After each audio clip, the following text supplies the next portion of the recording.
Buenos días.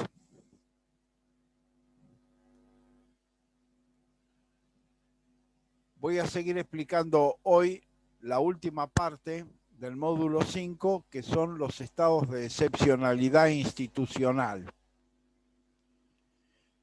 La regulación constitucional en la Constitución Nacional está dada en lo que se conoce como el Instituto del Estado de Sitio, es decir, el artículo 23 de la Constitución Nacional. En términos generales, el artículo 27 de la Convención Americana de Derechos Humanos habla de la situación de excepcionalidad institucional, es decir, una situación que permite determinadas limitaciones y restricciones que no son la regla general del sistema político democrático. La figura del estado de sitio, como en general de las formas de excepcionalidad institucional, como es, por ejemplo, el toque de queda, que es la imposibilidad de desplazarse de un punto a otro dentro de un horario determinado, por ejemplo, son medidas que a simple vista se advierte afectan determinados derechos, como pueden ser los derechos ambulatorios, es decir, el derecho a trasladarse de un lugar a otro, la posibilidad del derecho de reunión, encontrarse con terceras personas, o en algunos casos la restricción también de algún tipo de actividad política, etc. En general, la experiencia latinoamericana y Argentina en particular han mostrado el abuso o el exceso en la utilización de estos mecanismos de excepcionalidad institucional. Simplemente para que ustedes adviertan esta situación, hay que saber de que nosotros vivimos bajo el régimen de estado de sitio, es decir, de la excepcionalidad de estado de sitio, entre el año 1975 y el año 1983. Todo ese periodo de tiempo fue situación de estado de sitio, es decir, largos años de excepcionalidad institucional conforme los dispositivos constitucionales, más allá de lo que representó la dictadura militar en el marco del terrorismo de Estado y su conducta genocida. Pero esto demuestra de alguna manera cómo el mantenimiento temporal de estas situaciones de excepcionalidad ha sido la regla. Otra situación que también ha reflejado en el caso particular de la historia argentina el abuso o el exceso de esta institución se ha dado sobre todo en las primeras décadas del siglo XX, en la cual hay una variedad muy amplia de motivaciones que dan origen al estado de sitio y algunas aún de carácter preventivo, es decir, cuando se produce las fiestas del centenario en 1910, por razones preventivas, es decir, para evitar posibles disturbios frente a esas festividades, el gobierno declara el estado de sitio. Es decir, que hasta en situaciones hipotéticas posibles, se ha declarado este instituto, se ha recurrido a este instituto. Eso ha hecho de que si ustedes hacen una lectura del artículo 27 de la Convención Americana de Derechos Humanos, van a surgir una serie de límites y de restricciones que justamente lo que pretenden es restringir estos abusos. Y principalmente, una de las limitaciones que el artículo 27 va a establecer es la limitación temporal. Es decir, que el estado de sitio debe declararse por una temporalidad determinada, relativamente breve, a partir de la cual el Estado debe reexaminar la situación y eventualmente renovarla, pero no mantenerla durante largos periodos de tiempo. Otra situación que también se va a incluir en el artículo 27 es lo que se llaman derechos inderogables, es decir, un conjunto de derechos reconocidos en la Convención que no pueden ser limitados de ningún modo, aún en estas situaciones de excepcionalidad institucional. Es decir, para evitar los abusos vinculados con las restricciones o las limitaciones impuestas por el Estado dentro de este instituto. Entonces, esto de alguna manera marca cuál ha sido la tradición institucional del estado de sitio, por una parte, y justifica o da razón a por qué esta situación de excepcionalidad tiene un tratamiento específico en la Convención Americana de Derechos Humanos con un criterio restrictivo, con un criterio limitado, que está vinculado no solamente con el tiempo, con la inderogabilidad de los derechos, sino además con la debida relación que debe existir entre las restricciones que se imponen y las razones o las motivaciones que generan la declaración. Bueno, todas estas cuestiones están tratadas en la Convención, incorporadas en la Convención Americana de Derechos Humanos, justamente por esta experiencia política previa en la aplicación de este instituto. Vamos a entrar al análisis del artículo 23 de la Constitución Nacional. En principio, ¿cuáles son las dos motivaciones o razones que pueden justificar la declaración del estado de sitio? Bueno, son conmoción interna, conmoción interior o amenaza de invasión externa, la posibilidad de una invasión externa. Estas son las dos situaciones. Por supuesto que en la Argentina centralmente el estado de sitio giró en relación a la primera de los motivos, la conmoción interior.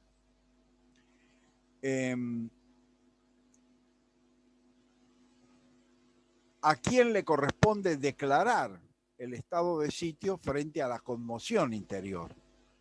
Bueno, fijar las causales y declarar la situación de estado de sitio. Bueno, le corresponde al Congreso Nacional. Es decir, Cámara de Diputados y Cámara de Senadores. Es decir, que la declaración le corresponde al Congreso. Ahora, la reforma constitucional de 1994 incluyó una situación del receso del Congreso. Es decir, ¿qué pasa entre el 1 de diciembre y el 28 o 29 de febrero, que es el periodo de receso parlamentario? Es decir, el Congreso no funciona salvo que haya una convocatoria a extraordinarias, que en general se efectúa por decreto del presidente de la República, que a su vez fija, digamos, un temario a ser tratado en esas reuniones extraordinarias. Pero las sesiones ordinarias cesan el 30 de noviembre de cada año y se reanudan el 1 de marzo del año siguiente. ¿Qué pasa si la situación de conmoción interior se produce en ese periodo? Bueno, la reforma constitucional le permite al presidente de la República su declaración, pero lo obliga a la inmediata convocatoria del Congreso Nacional para avalar esa declaración de estado de sitio.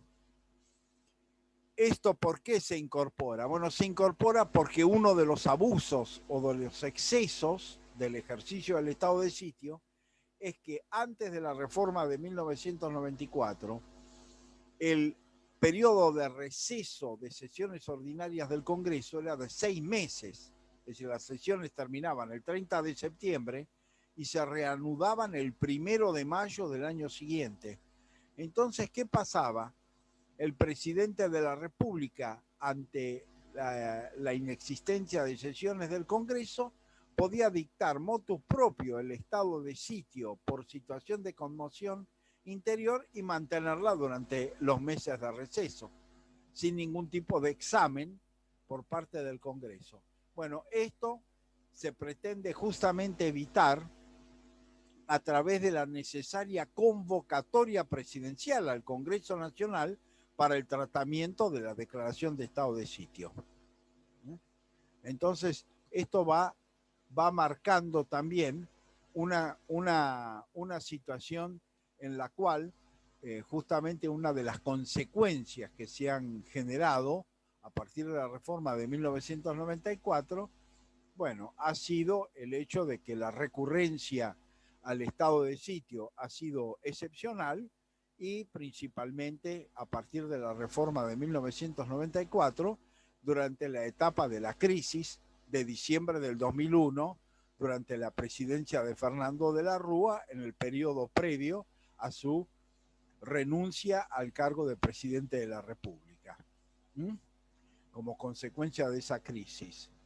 Es decir, que no se ha recurrido sistemáticamente a la declaración de estado de sitio en general, sino en situaciones excepcionales, justamente porque el nivel de control por parte del Congreso, que es, digamos, el ámbito de debate político más amplio, en la medida en que hay una variedad de representaciones políticas en su seno, bueno, hace que esa situación no sea un mecanismo de recurrencia permanente o de recurrencia constante por parte del poder político estatal y sobre todo del poder ejecutivo, como lo fue en el pasado.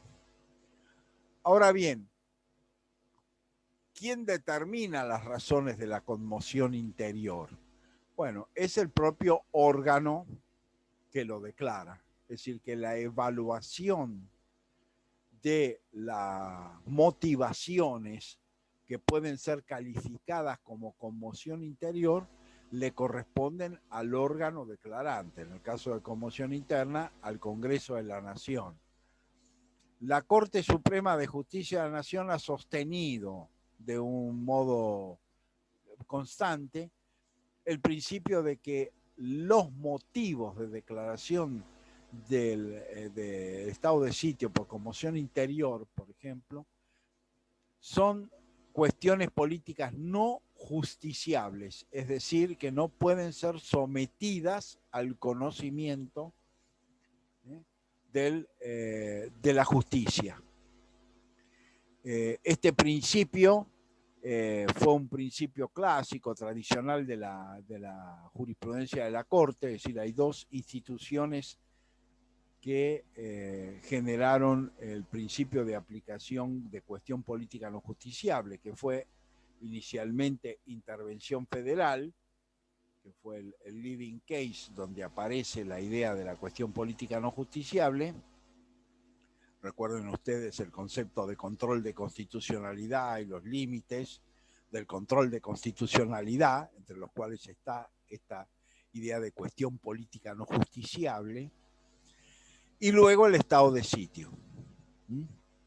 Y por supuesto que en la medida en que la Corte ha sostenido esta idea, se ha generado, digamos, también un abuso respecto a las diferentes causales que pueden motivar esa declaración en la medida en que la justicia no lo examina. Esta jurisprudencia, por ejemplo, ha sido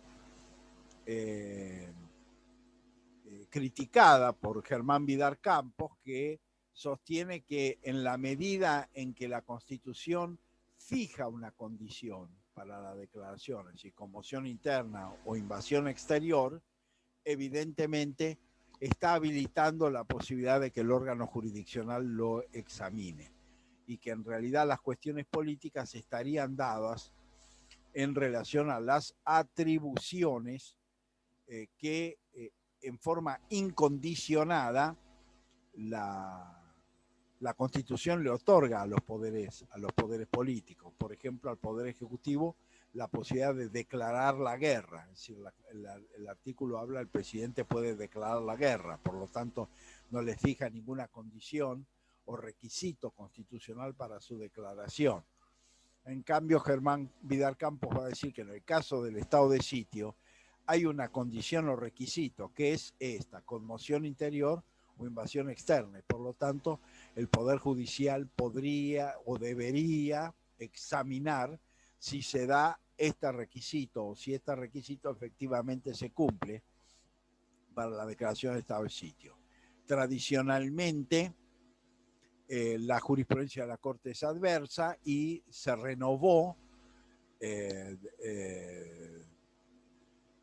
a partir, digamos, de la década del 80, de la recuperación democrática. Esa jurisprudencia se renovó porque la ley de habeas corpus, que se sancionó, digamos, en la etapa de recuperación democrática, decía que a partir de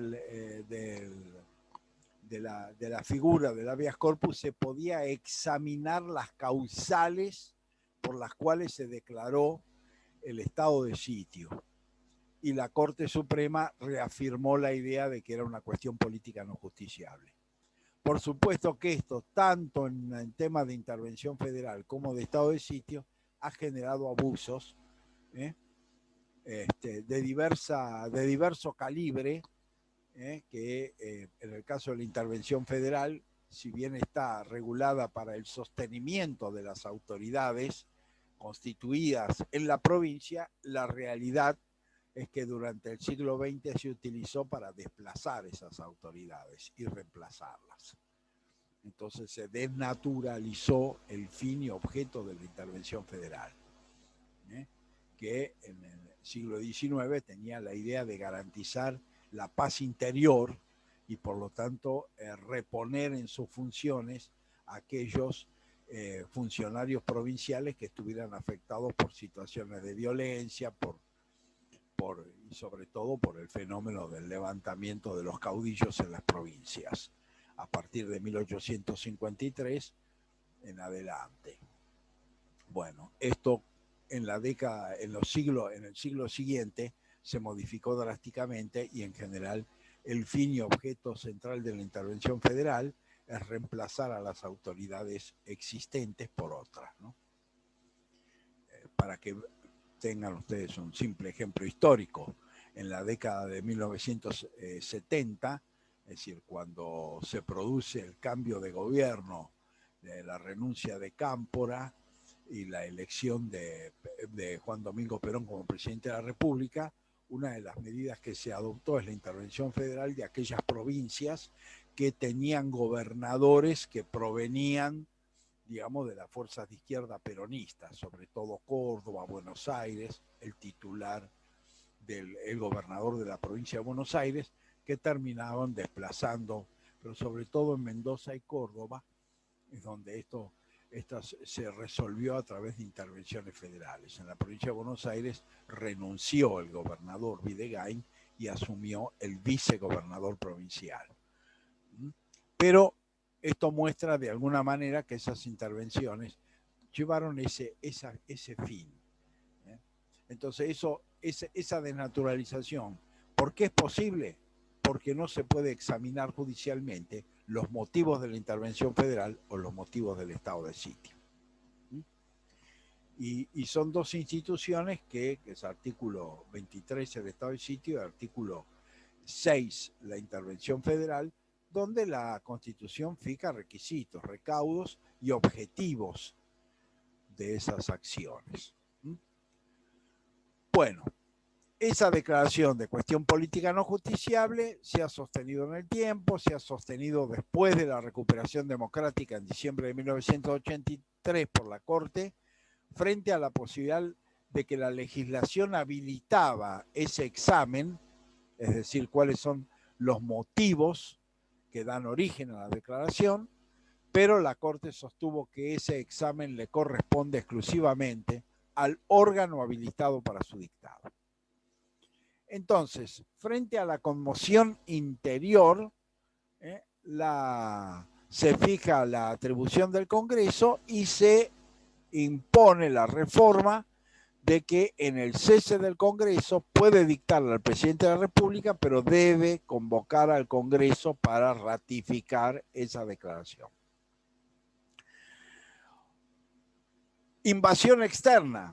La invasión externa está dada sobre todo, digamos, frente a los problemas de ejércitos de terceros países que quieran invadir la Argentina, sobre todo situaciones en los cuales se afecta por fuerzas de terceros estados, digamos, la soberanía del Estado Nacional a través de actos de violencia, de las posibilidades de invasión de fuerzas de terceros países al territorio nacional, sin, por supuesto, la autorización o el consentimiento del gobierno. En ese caso, en el caso de invasión externa, quien declara el estado de sitio es el presidente de la República, porque tiene justamente las atribuciones de guerra, es decir, es quien puede declarar la guerra y por lo tanto, frente a la posibilidad de una confrontación con una fuerza armada de un tercer país, es el habilitado a declarar el estado de sitio, pero a su vez requiere del acuerdo del Senado Nacional, porque el Senado representa a las provincias y por lo tanto esa declaración tiene que tener el aval de las provincias, digamos, federadas, ¿no? A través del acuerdo del Senado Nacional. Es decir, presidente de la República con acuerdo del Senado.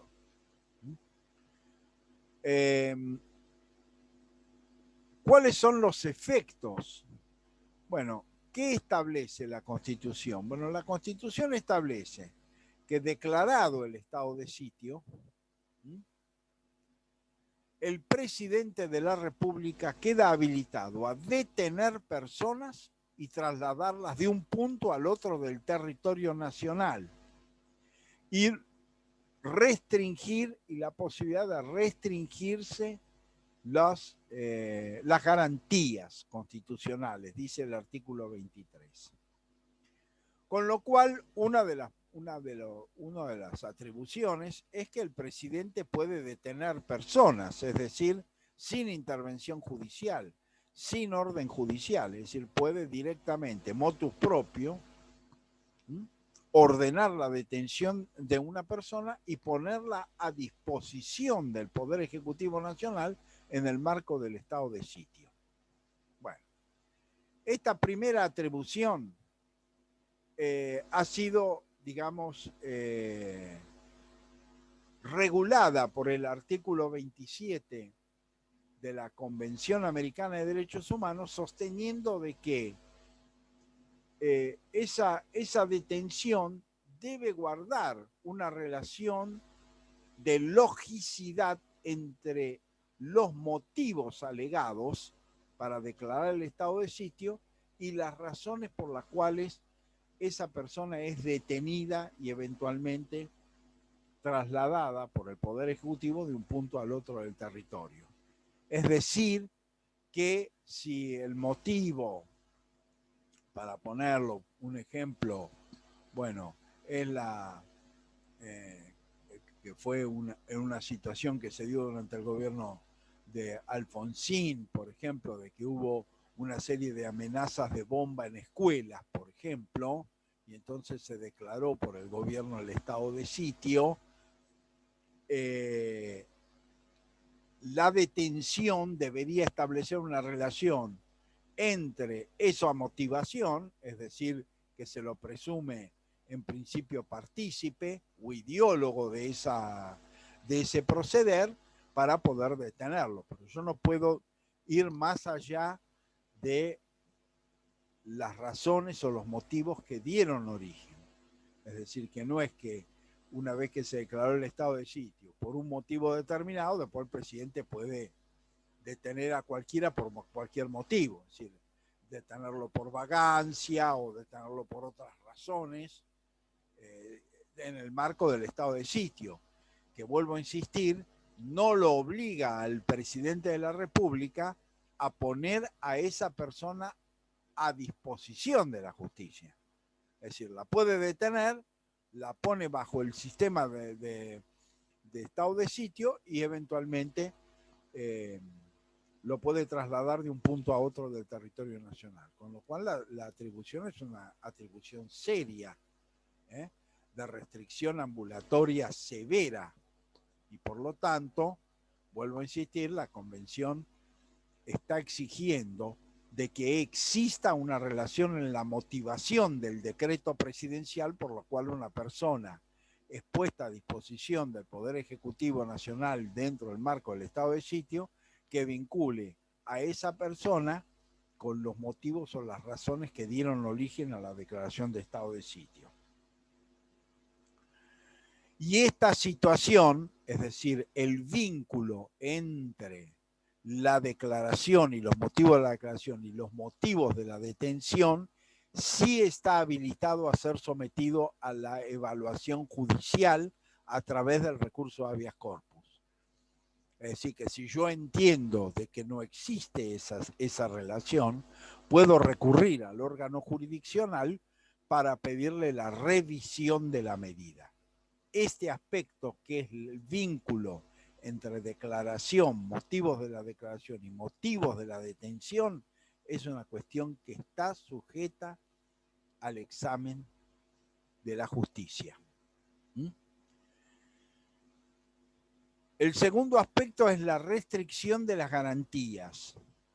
Se ha entendido de que en principio, y eso después lo ha reafirmado la Corte Interamericana de Derechos Humanos a través de dos opiniones consultivas, que son la opinión consultiva 8 y la opinión consultiva 9, de que en realidad las garantías entendidas como amparo, como habeas corpus, por ejemplo, no están suspendidas, es decir, no se puede suspender su ejercicio, por lo que antes expliqué.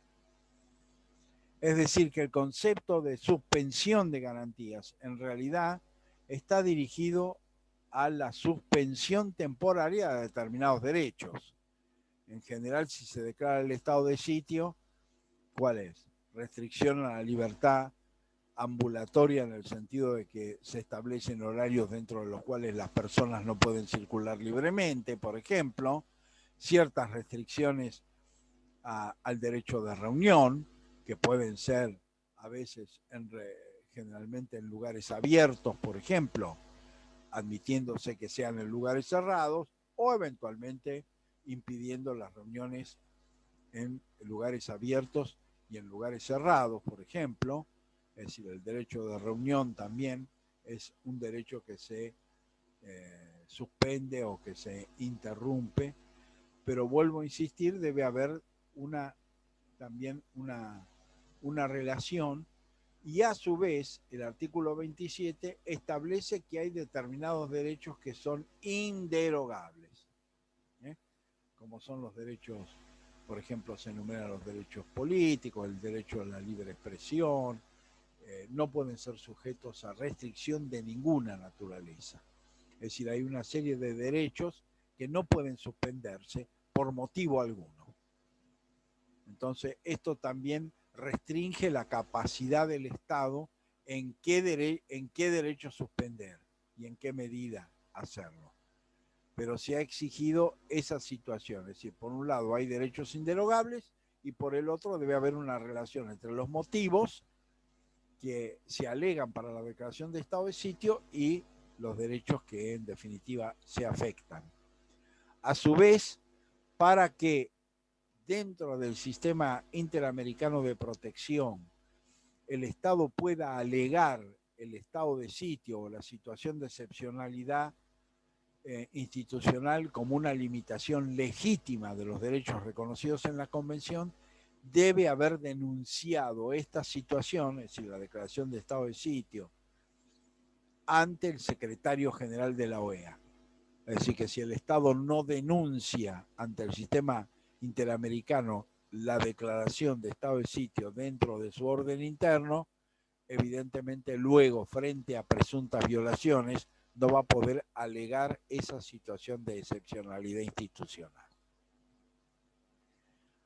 Por otro lado, esa declaración de estado de sitio, el artículo 23 establece que puede ser en todo o en parte del territorio, es decir, no necesariamente el estado de sitio abarca la totalidad del territorio nacional. Puede eventualmente limitarse, por ejemplo, frente a una situación de conmoción interna, a las zonas o las regiones en las cuales esa conmoción se está dando efectivamente, y no sobre la totalidad del territorio nacional. Por lo tanto, si es parte del territorio del afectado, la restricción solo se aplica a esa parte del territorio y en cambio el resto del territorio no puede verse afectado por las consecuencias del estado de sitio. No sé si ustedes lo tendrán presente, pero una de las medidas que adoptó Fernando de la Rúa antes de subirse al helicóptero y renunciar fue justamente limitar territorialmente el efecto del estado de sitio. Había decidido restringir o limitar ese estado de sitio.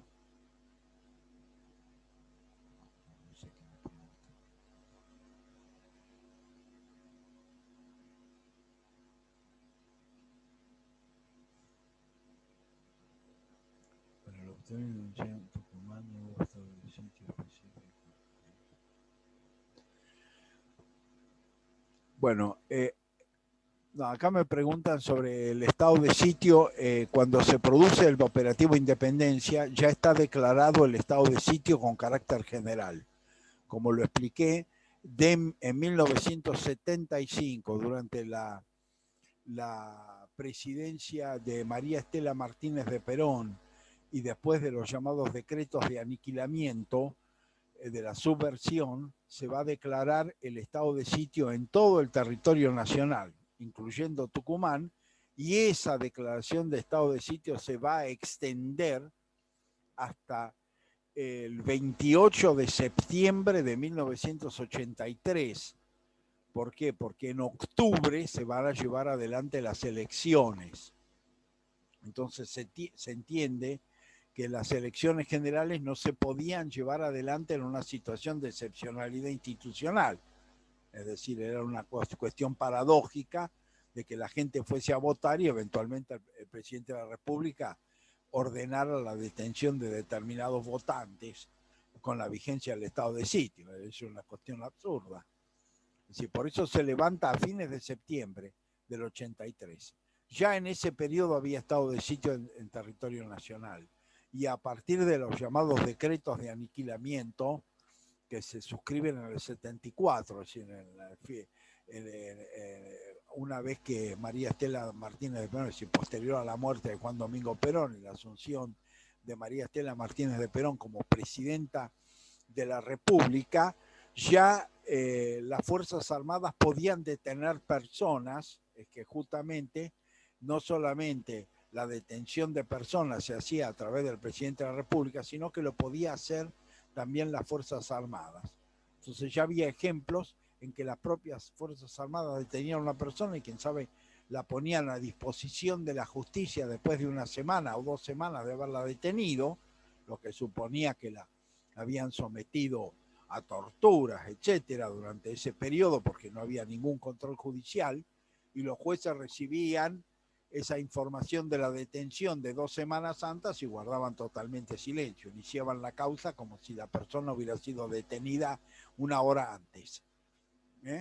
Y el poder, ya las Fuerzas Armadas tenían, por eso es que en el desarrollo de los juicios, tal cual ya lo expliqué al hablar el tema de la lucha contra la impunidad, también se incluyó el año 75 como etapa previa. ¿Por qué? Porque ya había una serie de prácticas en las cuales las Fuerzas Armadas tenían un grado de autonomía que estaba ajena al control jurisdiccional y al control estatal. Es decir, vuelvo a insistir con esto, personas que eran detenidas, por ejemplo, el 1 de noviembre y el 15 de noviembre eran puestas a disposición de la justicia. Porque no es que se podía, es decir, había una, podríamos decir, una institucionalidad debilitada.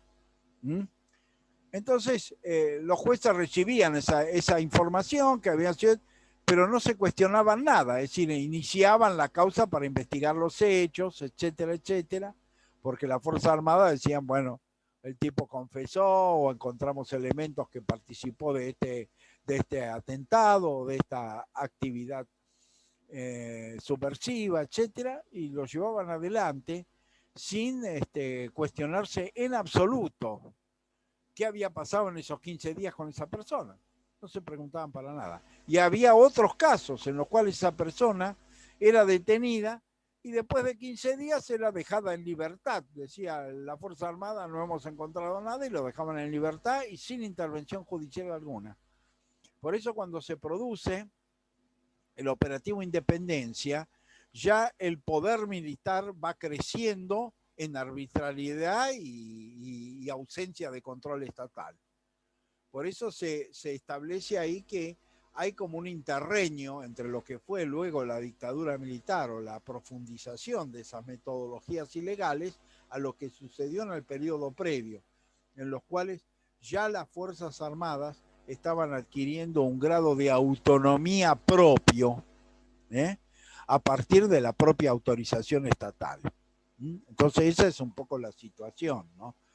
Es decir, ese periodo se caracterizó por una situación de estado de sitio que comienza con esos decretos de aniquilamiento, el dictado de estado de sitio por el gobierno de María Estela Martínez de Perón, y eso se perdura hasta la etapa de transición democrática, es decir, lo que va a suceder durante el periodo posterior a la derrota de Malvinas y las negociaciones entre los dirigentes políticos y el gobierno de facto para abrir una etapa, digamos, de transición hacia la votación general. Y el estado de sitio se concluye, digamos, en ese momento, porque se resuelve que en octubre de 1983 se van a hacer las elecciones, por lo tanto ya no podía haber una situación de estado de sitio, porque eso restringía la participación política y, bueno, ustedes no lo van a, son demasiado jóvenes, pero en esa etapa, 1983, fueron manifestaciones masivas a favor del peronismo y a favor del radicalismo de 1 millón de personas en la calle, en cada una de esos cierres de campaña.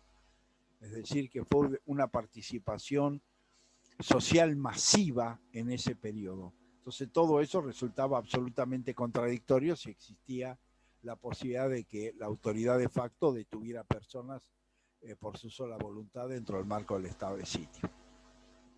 Ahora bien, dentro de ese contexto, ¿qué establece? Bueno, la Constitución le da al presidente una serie de atribuciones y habilita una serie de restricciones, pero la persona privada de libertad, ¿qué derecho tiene? El derecho de optar por salir del territorio nacional. Es decir, la contracara es que el presidente te puede detener sin orden judicial, pero vos, persona detenida, podés ejercer la opción de salir del territorio nacional como forma de evitar la continuidad de la detención. Y en principio la Constitución establece la obligación del Poder Ejecutivo de otorgar la opción a quien lo solicite y salga del territorio. Bueno, una situación que agravó la excepcionalidad también y los abusos de la detención en ese contexto fue que el gobierno de facto reglamentó el estado de sitio y dijo que el otorgamiento de la opción de salir del país era opcional para el Poder Ejecutivo. Es decir, no era una obligación. Podía decidir si otorgaba o no. Entonces, eso generó otra situación dentro de las consecuencias o efectos del terrorismo de Estado, que es las personas que, si bien estuvieron detenidas clandestinamente, luego fueron lo que se denominó vulgarmente blanqueadas, es decir, se determinó su identidad y su lugar de detención. ¿A través de qué mecanismo? A través del decreto presidencial dentro del marco del estado de sitio. Es decir, se los colocaba en unidades penitenciarias a disposición del Poder Ejecutivo Nacional.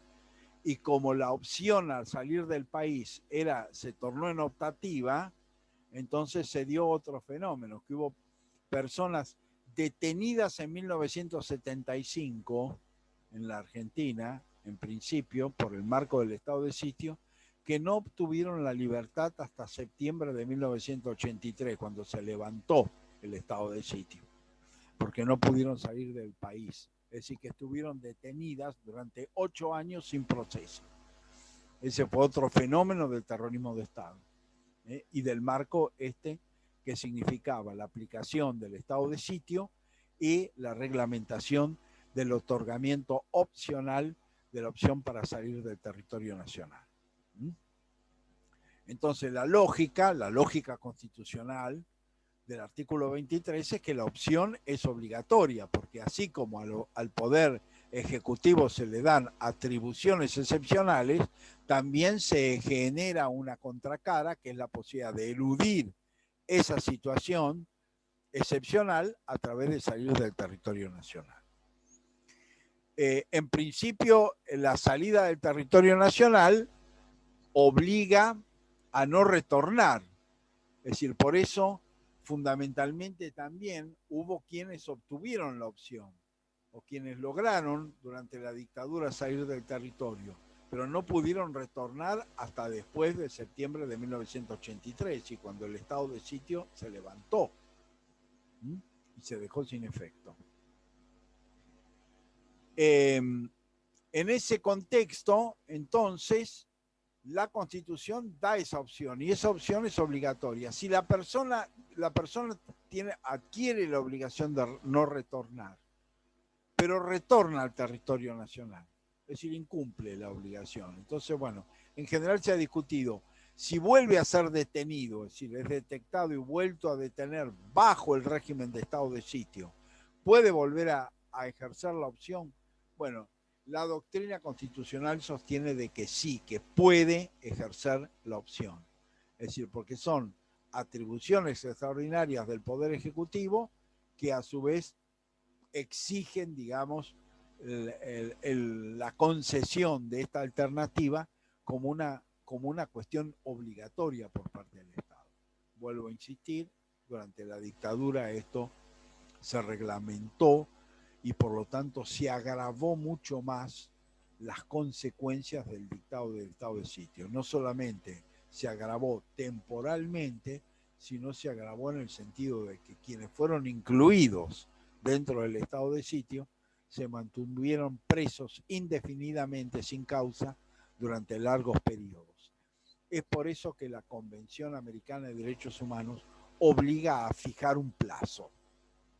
Es decir, porque eventualmente si el plazo es 2 meses, por ejemplo, bueno, la persona que ha sido detenida a los 2 meses, si no se renueva la declaración de estado de sitio, obtiene la libertad. O eventualmente tiene que ser puesta a disposición de la justicia. Entonces eso, indudablemente, bueno, es lo que hace también al tema del plazo, ¿no? Otra consecuencia es que esas detenciones duran lo que es el plazo de declaración. No pueden exceder ese plazo. Entonces también es evitar estos abusos que, vuelvo a insistir, se dieron claramente en la Argentina entre 1975 y 1983 con relación al estado de sitio.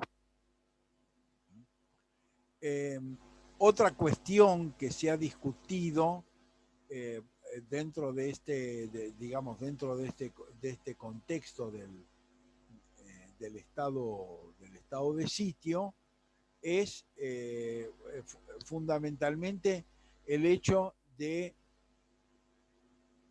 cuáles son, digamos, las obligaciones que el Estado adquiere frente a la Convención Americana de Derechos Humanos. Es decir, que el Estado adquiere una serie de obligaciones que, vuelvo a insistir, en el caso particular de la Argentina, como la Argentina en septiembre de 1984 ratifica la Convención Americana, cuando ya Raúl Alfonsín declara el estado de sitio frente a ciertas situaciones como las que expliqué anteriormente, ya fijaba un plazo y establecía las condiciones que la Convención, es decir, admitía las restricciones que la Convención establece.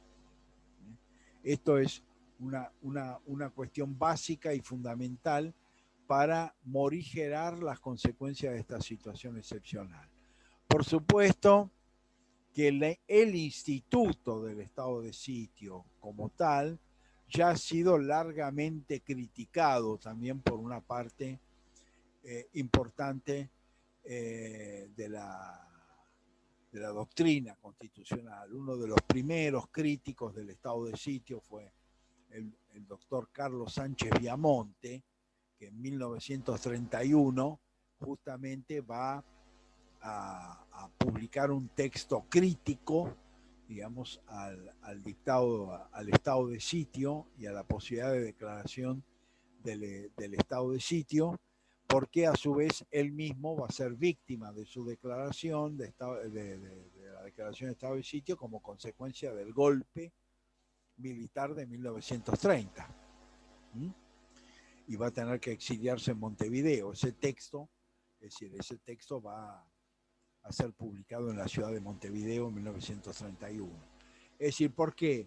Bueno, porque justamente establece restricciones, establece limitaciones de carácter excepcional y atribuciones excepcionales para el presidente de la República, que, vuelvo a insistir, en la práctica en general han producido abusos que la Convención Americana de Derechos Humanos ha intentado, digamos, limitar, ha intentado restringir, fijando una serie de consecuencias o condiciones para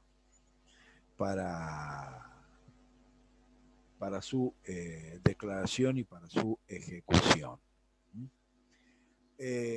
Pero, vuelvo a insistir, el estado de sitio permanece, la utilización, lo que sí ha quedado claro, sobre todo a partir de la recuperación democrática en la Argentina, es que la recurrencia al estado de sitio ha cedido a lo que ha sido la práctica previa, ¿no? Que es ajena, al estar ajena al control judicial, bueno, ha habido una variedad de motivaciones, de razones que han justificado sobre todo el tema de la conmoción interior, porque es lo que más, es la práctica institucional que más se ha desarrollado en la Argentina y que ha establecido una gran variedad de situaciones. Bueno, vamos a ingresar ahora en el módulo sexto del programa. El módulo sexto ya ingresa al análisis de determinados derechos fundamentales, empezando por el derecho a la vida. Como es sabido, los derechos humanos están reconocidos de un modo implícito y de un modo explícito. Hay dos formas de reconocimiento. ¿Por qué aparecen estas dos formas de reconocimiento? Bueno, esto se asocia o se vincula con el origen del sistema constitucional norteamericano, es decir, la famosa Convención de Filadelfia, que va a dar origen a la Constitución de Estados Unidos. Ustedes saben, tiene una característica y la característica es que carece de una declaración de derechos, es decir, es una constitución breve que solamente tiene 6 artículos originariamente y que se centra, sobre todo artículo 1, 2 y 3 de la Constitución norteamericana, en desarrollar las atribuciones de los poderes ejecutivo, legislativo y judicial. Es decir, es una constitución orgánica, centralmente una constitución orgánica. No tiene parte dogmática y carece de una, como consecuencia de ello, de una declaración de derechos. Sin perjuicio de lo cual, la revolución, la llamada revolución norteamericana, va a partir de la idea del reconocimiento de los derechos del hombre, es decir, el famoso libro de Paine, que lleva ese nombre, Los Derechos del Hombre, que justamente va a sostener el carácter de titular de derechos de la persona por su condición de tal, por haber nacido persona, es titular de derechos, ¿no es cierto? Esta idea fuertemente y un naturalista, que vimos al hablar de los fundamentos, y un naturalista de los derechos humanos.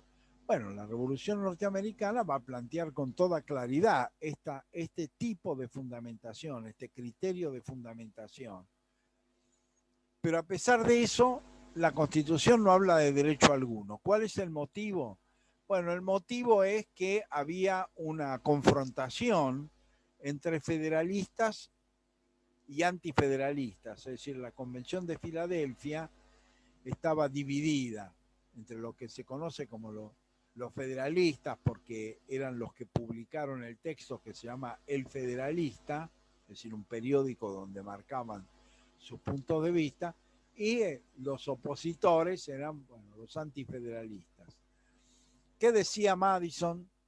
Que respecto a esta cuestión, los federalistas manifestaron que si se enumeraban los derechos frente a esa fundamentación y un naturalista de los mismos, se corría el riesgo de limitarlos o restringirlos. Es decir, que los derechos podían limitarse o restringirse. Y por lo tanto, para que esos derechos naturales estuvieran ampliamente reconocidos, no debían figurar en forma expresa en el texto constitucional.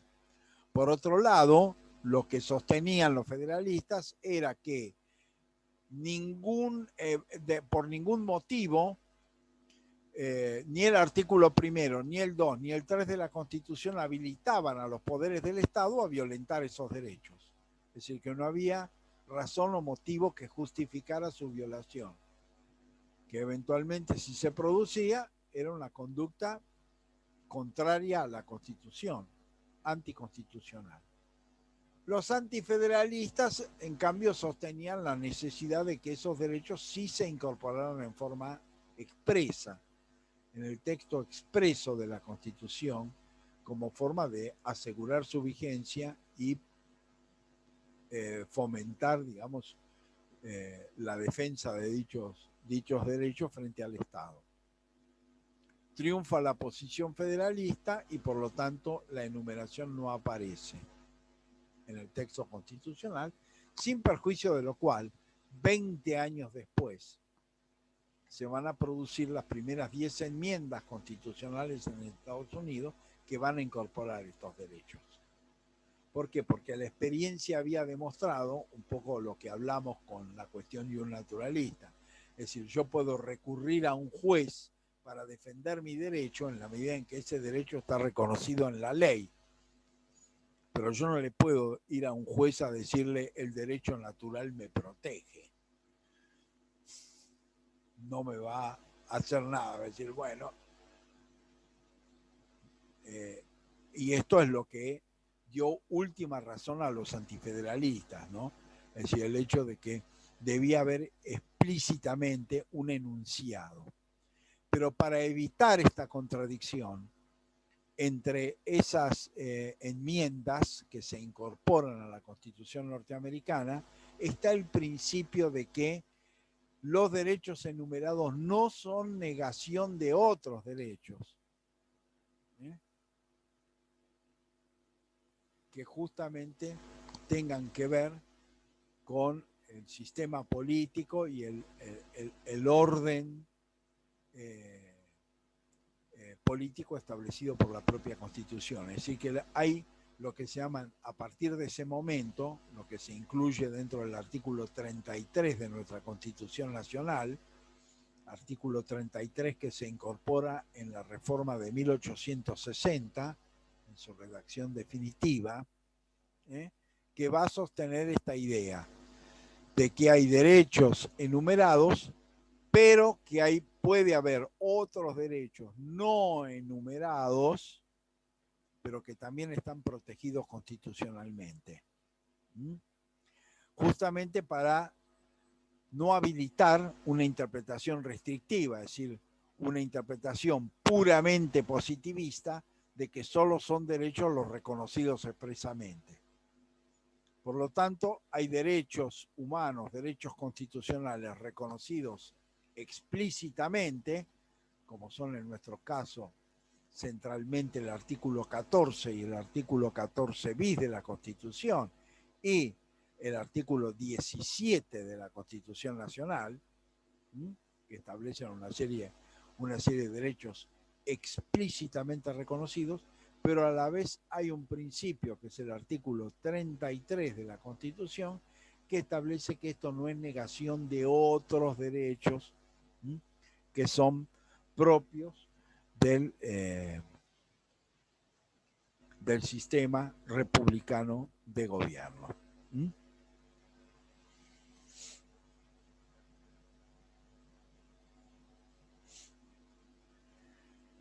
Entonces, esto va a establecer como una especie de síntesis entre la posición federalista y antifederalista.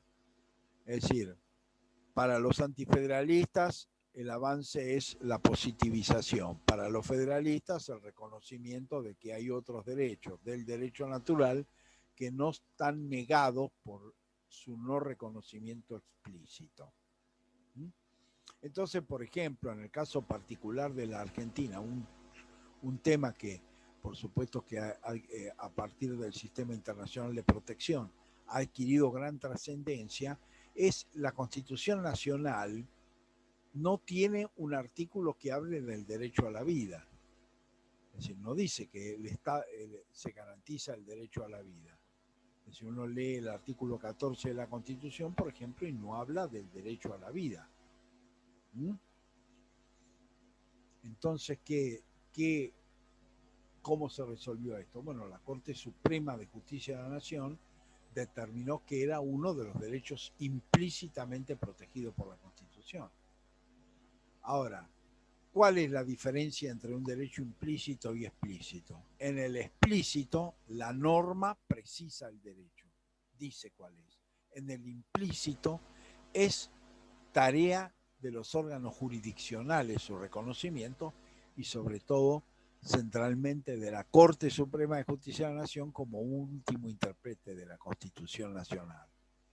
Es decir, que yo puedo decir que es un derecho implícito, etcétera, pero la Corte puede resolver lo contrario. Por ejemplo, para ponerles un ejemplo adverso, cuando por ejemplo, en la década, en los primeros años, en los 90, en el 91, por ejemplo, en el caso resuelto en 1991, en Menequian con Neustadt respecto al derecho a réplica, la Corte sostuvo de que el derecho a réplica no es un derecho implícitamente protegido por la Constitución.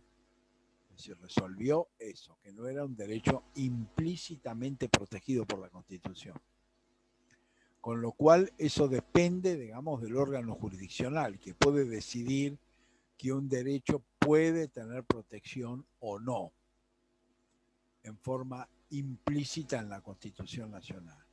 Por ejemplo, además del derecho a la vida, el régimen de patria potestad, es decir, el derecho a la patria potestad, a la relación de los padres con los hijos menores de edad, la Corte estableció que era un derecho implícito, es decir, que estaba protegido por la Constitución Nacional, el instituto de la patria potestad, ¿no?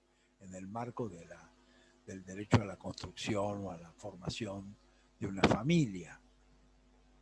Entonces, en el caso de los derechos implícitos, depende de la decisión jurisdiccional, que puede ser favorable o puede ser adversa, porque depende de los factores de apreciación en cada una de las situaciones. Ahora bien, dentro de este contexto, si bien el derecho a la vida aparecía inicialmente como un derecho implícitamente protegido por la Constitución Nacional, hay una mención a la vida, digamos, muy lateral en la Constitución Nacional, que se da en el artículo 29 de la Constitución, ¿no? Donde habla de la prohibición del otorgamiento de la suma del poder público y las facultades extraordinarias, donde dice que la fortuna o la vida de las personas quede a sujeto de la voluntad de un individuo. Entonces ahí aparece la mención de la vida dentro del marco del artículo 29 de la Constitución Nacional, pero es, vuelvo a insistir, una mención colateral, pero no hay una mención explícita al derecho a la vida en la Constitución Nacional, aún después de la reforma de 1994. A diferencia de lo que sucede con la Constitución de la Provincia de Buenos Aires. La Constitución de la Provincia de Buenos Aires, reformada en 1994, incluyó un artículo que habla del derecho a la vida, y en el caso de la Provincia de Buenos Aires dice desde la concepción hasta la muerte natural. Es decir, es una regla que está dentro de la Constitución provincial, ¿no? Pero la Constitución Nacional no tiene incluida una regla aún de esa naturaleza, es decir, de mención explícita del derecho a la vida, aún después de la reforma de 1994. El tratamiento del derecho a la vida parte de las convenciones internacionales de derechos humanos jerarquizadas a partir de 1994. Es decir, esas convenciones e instrumentos internacionales de derechos humanos jerarquizados a partir de la Convención Constituyente de 1994 sí contienen menciones expresas, explícitas al derecho a la vida. El derecho a la vida, por ejemplo, vamos a dar dos ejemplos de la protección convencional de del derecho a la vida, que refleja de alguna forma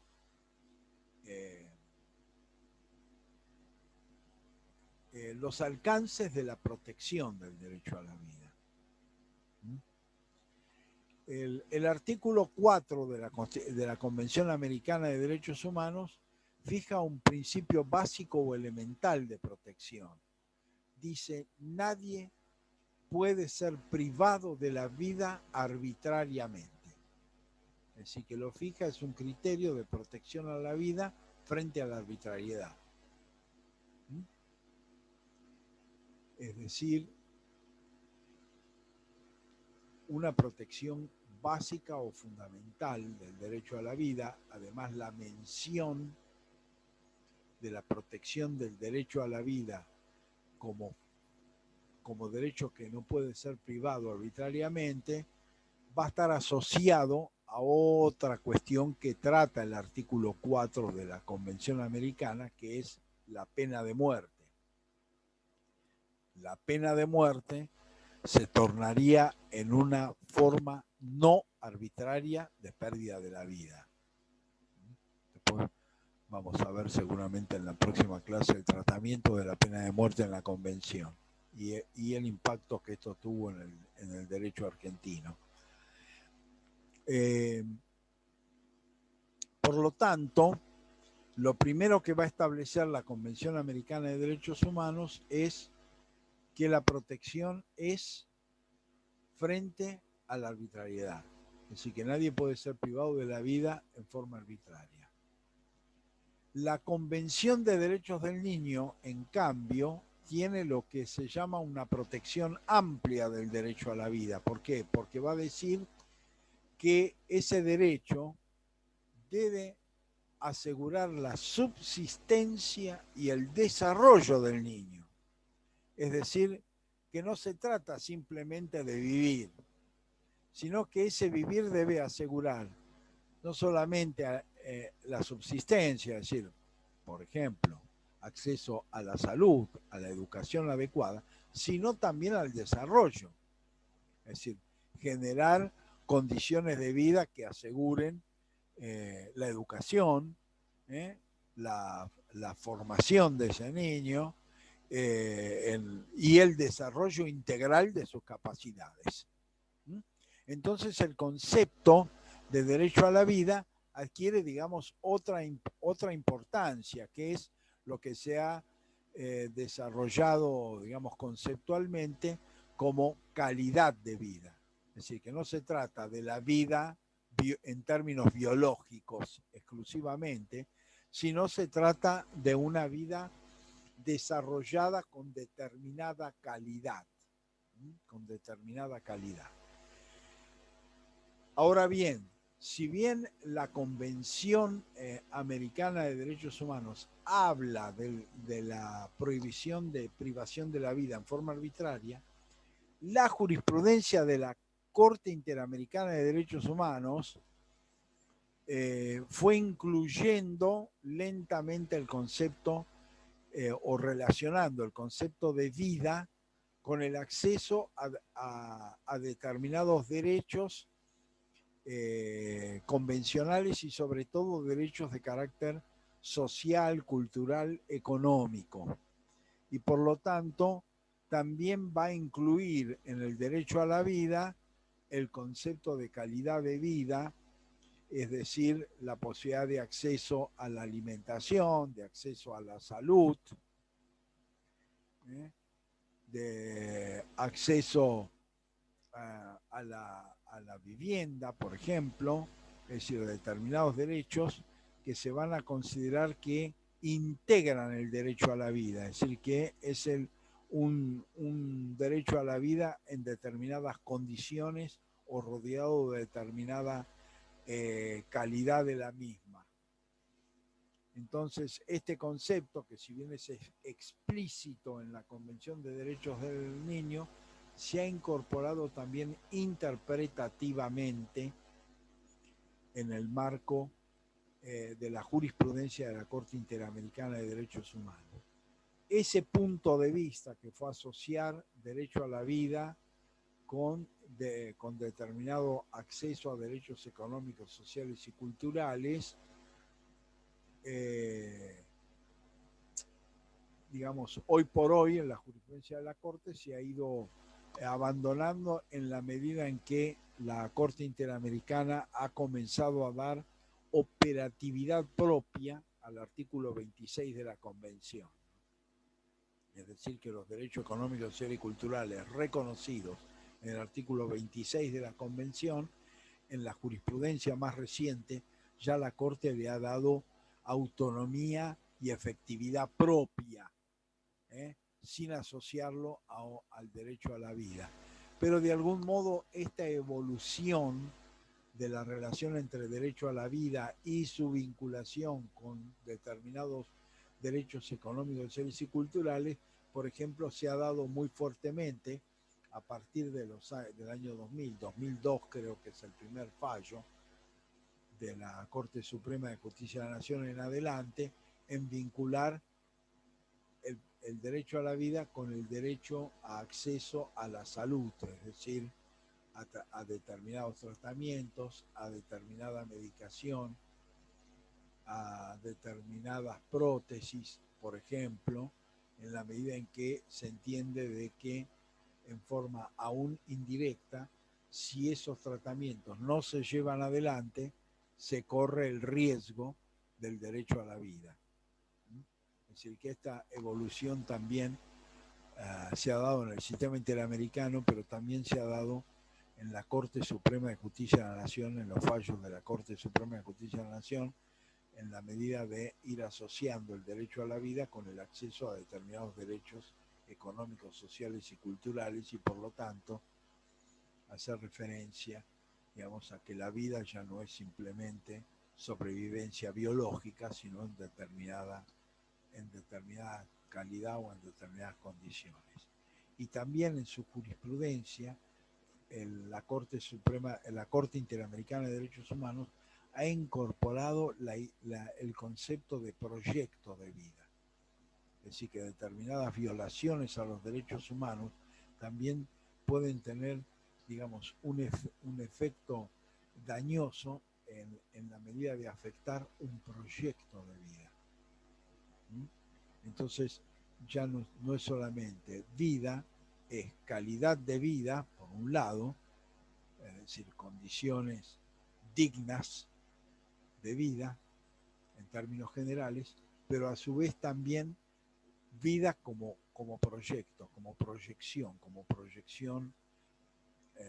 individual o como proyección familiar, ¿no? Es decir, esto también va abarcando el concepto de lo que denominamos vida. Dentro de este contexto, la Convención Americana de Derechos Humanos además incluye una regla que sostiene que esa vida se protege en general desde la concepción, es decir, de qué momento se protege el derecho a la vida. Como lo dice la Convención Americana, es un principio relativo, es decir, dice en general desde la concepción, no es un principio absoluto, es decir, que sería la vida se protege desde la concepción. Si hubiera dicho la vida se protege desde la concepción, la protección de la vida desde la concepción tendría carácter absoluto. En cambio, la convención dice se protege la vida en general desde la concepción. Los trabajos preliminares de la Convención Americana de Derechos Humanos reflejan, digamos, de que la Convención habla de protección del derecho a la vida en general porque reconoce en los países latinoamericanos la existencia de excepciones a la punición del aborto. En nuestro caso, las excepciones fueron incluidas en la reforma del Código Penal de 1921. Es decir, que si hay riesgo para la vida de la madre o la madre es víctima de violación, entonces estamos ante una situación de excepcionalidad que justifica el aborto y por lo tanto elimina su punición. Y ese es el elemento básico y primordial a partir del cual se incluye la regla relativa. Es decir, quienes participan del proceso de elaboración del texto justamente recalcan este carácter relativo, es decir, que es un principio que no se aplica en forma absoluta, sino en modo relativo, a partir de la existencia de estas excepciones a la punición del aborto que contenían ya las leyes de los países latinoamericanos y que en el caso particular de Argentina tenía ya larga data, es decir, venía desde 1921 a la década del 60, es decir, que habían pasado más de 40 años de la existencia de esta regla excepcional. Entonces esto evidentemente estaba marcando la razón de ser de justamente esta regla o este principio del artículo 4 de la Convención Americana de Derechos Humanos. Es decir, ¿desde cuándo se protege? Este carácter relativo de la protección de la vida desde la concepción a la vez fue confirmada por la Corte Suprema de Justicia de la Nación en 2012 en el caso FALS, que es FALS, sobre medidas autosatisfactivas. En ese fallo, justamente, la Corte va a sostener de que no hay una protección de la vida desde la concepción de carácter absoluto en el régimen constitucional nacional, ni en los tratados jerarquizados. Y como consecuencia de ello, va a habilitar las excepciones a la punición del aborto, la legitimidad de las excepciones a la punición del aborto, y además va a extender interpretativamente la excepción de violación a toda mujer víctima de ese delito. Es decir, había un debate doctrinario y jurisprudencial en el cual se sostenía por una interpretación del texto del artículo 86, inciso 2 del Código Penal, de que solo abarcaba los casos en que la mujer víctima de violación fuese incapaz, pero no los casos de mujer capaz. Bueno, en ese caso que cité anteriormente, la Corte, digamos, zanjó ese debate, o por lo menos así lo está hasta la actualidad, en el sentido de que toda mujer víctima de violación puede peticionar la interrupción legítimamente de su embarazo. Por supuesto que esto ahora, digamos, se ha extendido a partir de la aprobación de la ley de interrupción voluntaria del embarazo, que evidentemente ya no solamente ha establecido la no punición del aborto en determinadas circunstancias excepcionales, sino que ha establecido una regla de carácter general de interrupción del embarazo dentro de las primeras dentro de los primeros 3 meses de gestación, del proceso de gestación.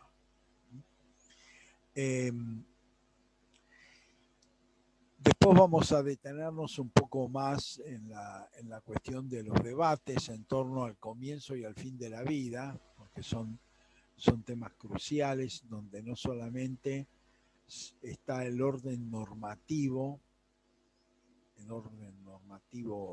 constitucional y legal, sino también se entrecruza con determinadas cuestiones de bioética que se asocian al tema del derecho a la vida. Por ejemplo, para poner un ejemplo sobre por qué la ley de interrupción voluntaria del embarazo establece, digamos, la posibilidad de esa interrupción dentro de las primeras 12 semanas.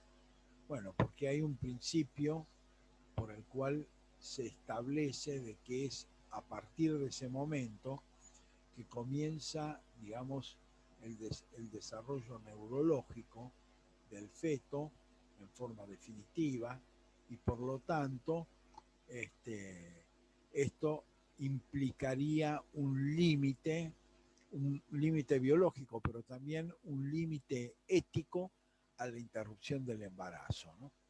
Es decir, donde juegan distintos factores, no solamente biológicos, sino bioéticos en este aspecto, que es recogido por el orden normativo actual, pero que en el pasado dio lugar a conflictos en la medida en que, aún dentro de las reglas de excepcionalidad incorporadas en el artículo 86, inciso 1, inciso 2 del Código Penal, bueno, uno de los factores que se generaban, digamos, por aquellos contrarios a la interrupción del embarazo era la dilación de los procesos judiciales a fin de que pasaran las 12 semanas.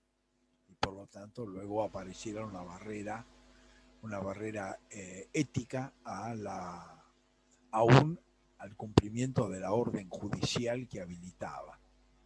Entonces todo esto va a dar lugar a toda una serie de debates que se van a ir resolviendo a través de la práctica jurisdiccional. Eh,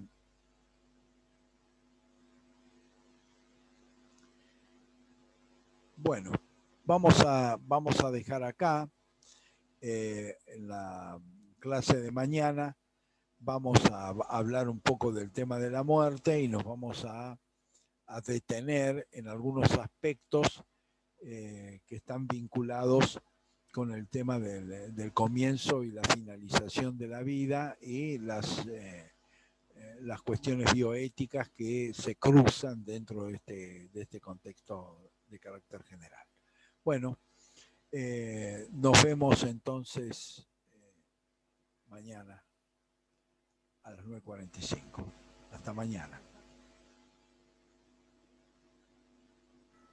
Chau.